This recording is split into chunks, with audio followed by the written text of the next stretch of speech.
உறவுகள் அனைவருக்கும் வணக்கம். நான் உங்கள் ஃப்ரான்சிஸ் கோல்டன் ஸ்னெயிலிருந்து. நண்பர்களே, இன்றைக்கி நாங்கள் போட்ட ஒரு சிசிடிவியோடைய செட்டிங்ஸை உங்களுக்கு காட்டுறேன். இப்போ இது வந்து ஒரு கடை. இந்த கடைக்கு வந்து நம்ம பார்த்திங்கன்னா ஒரு 3 கேமராவும் ஒரு டிவியும் போட்டு கொடுத்துருக்குறோம். இது எங்கள் ஏரியாவில் இருக்கிற ஒரு சின்ன கடை. இது ஒரு ஃபேன்சி ஸ்டோர். இது வந்து பிராண்டு பார்த்திங்கன்னா ஹிக்விஷன் பிராண்டில் கேமரா போட்டிருக்கோம்.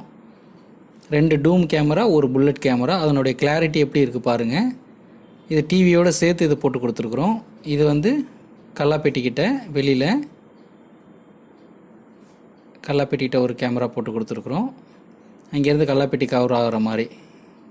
இவங்க தான் கடை ஓனரு. இந்த ப்ராஜெக்ட் கொடுத்துருக்குறாங்க. அதுக்கப்புறம் பார்த்திங்கன்னா இங்கே வெளியிலேருந்து அவங்களுடைய கடையோட அவுட் சைட் கவர் ஆகிறதுக்காக இங்கே ஒரு கேமரா போட்டு கொடுத்துருக்கோம்.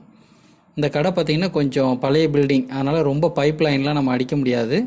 இன்னொன்று இது ரொம்ப பட்ஜெட் கேமரா, அதனால் பட்ஜெட்டில் போட்டு கொடுத்துருக்குறோம். இங்கே பாருங்கள், டிவியில் வந்து நல்ல கிளாரிட்டி இருக்கும். 3 அதாவது 2 மெகா பிக்சல், 5 கிடையாது 2. இது வந்து நம்ம ஒரு கேமராவை மூவ் பண்ணி காட்டுறோம். இதோ பாருங்கள், இது வெளி போர்ஷன், இது கலர் போர்ஷன். இது வந்து உள்ளே வந்து இது வந்து 2வது, 3வது இது வெளியில் இருக்கிற கேமரா. இதுதான் அந்த செட்டப் பாக்ஸு. HIK அவங்க பிராண்டில் பார்த்தீங்கன்னா பாக்ஸ்லேருந்து எல்லாமே நல்ல பிராண்டாக இருக்கும். SMPS ERD போட்டிருக்கோம். பெரும்பாலும் நான் எப்போயுமே ERD தான் யூஸ் பண்ணுறது. ERD போட்டிருக்கோம். கிளாரிட்டி நல்லாயிருக்கும். இந்த பிராண்டில் HIK பிராண்டில் வந்து பார்த்திங்கன்னா கிளாரிட்டி நல்லாவே இருக்கும். இன்னும் செட்டிங்ஸ் எல்லாமே நல்லாயிருக்கும் நண்பர்களே.